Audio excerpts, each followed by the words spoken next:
பாட்டலை தூள் தூளாக்கி எங்கள் தாய்மார்களின் மீது வீசிய அயோக்கியர்களே, கயவர்களே, எப்படி தூள் தூளாக பாட்டலை நசுக்கி வீழ்த்தினீர்களோ, உங்களுடைய அதிகாரத்தை அதே தாய்மார்களை வைத்து தூள் தூளாக திமுகவினுடைய அதிகாரத்தை நாங்கள் நசுக்குவோம். வில்லிவாக்கத்தினுடைய சட்டமன்ற வேட்பாளராக அறிவிக்கப்பட்ட நபர் சாதாரண நபர் கிடையாது. திமுகவினுடைய கண்களில் விரலை விட்டு ஆட்டிக் கொண்டிருக்கின்ற, அதிகாரத்தை நசுக்கிக் கொண்டிருக்கின்ற, உங்களுடைய ஆட்சி அதிகாரத்திற்கு சவால் விட்டுக் கொண்டிருக்கின்ற ஆதவ அர்ஜுனா என்கின்ற ஆற்றல் வாய்ந்த படை வீரனை எங்கள் தலைவர் அண்ணன் விஜய் அவர்கள் அறிவித்திருக்கிறார். அந்த படை வீரனை வீழ்த்துவதற்கு, களத்திலே எதிர் நின்று வீழ்த்துவதற்கு திராணி இல்லாத கோழைகள் கற்களையும் பாட்டல்களையும் எடுத்து நீங்கள் வீசுகிறீர்கள் என்றால் அதை பார்த்து அச்சப்படக்கூடிய கூட்டம் தளபதியின் கூட்டமா? அச்சமில்லை, அச்சமில்லை, அச்சம் என்பதில்லையே.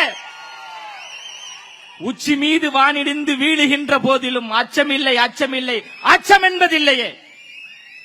அச்சமில்லை, அச்சமில்லை, அச்சம் என்பதில்லையே. இச்சகத்தில் எல்லோரும் எதிர்த்து நின்ற போதிலும் அண்ணன் தளபதியின் படை வீரர்களுக்கு அச்சமில்லை, அச்சமில்லை, அச்சம் என்பதில்லையே. களத்துல மோதணும், கருத்தியலா மோதணும். அரசியல் என்பது விளையாட்டு கிடையாது. அரசியல் என்பது பொழுதுபோக்கு கிடையாது.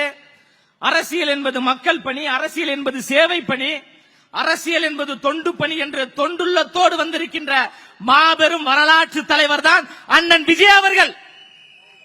அந்த 3 எழுத்து மந்திரமான விஜய் என்பதை வீழ்த்துவதற்காக நீங்கள் குறுக்கு வழியில் வந்தீர்கள் என்றால், இந்த பாட்டில் எடுத்து வீசினவன் நேரடியா வரல, நெஞ்சுக்கு நேராக மோதல, பின்னாடியா ஒரு வழி இருக்குதான். இந்த திமுக காரங்களுக்கு பொழப்பே பின்னாடி வழியா வர்றதே இவங்களுக்கு வேலையா போச்சு.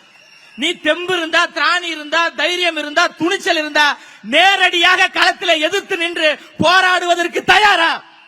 நேரடியா மோதணும். அண்ணன் ஆதவ அர்ஜுனா அவர்கள் என்ன கேட்டாரு?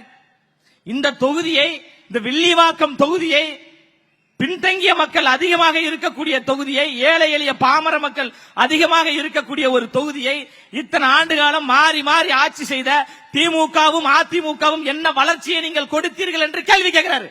அதற்கு பதில் சொல்வதற்கு திமுகவுக்கு துப்பு கிடையாது.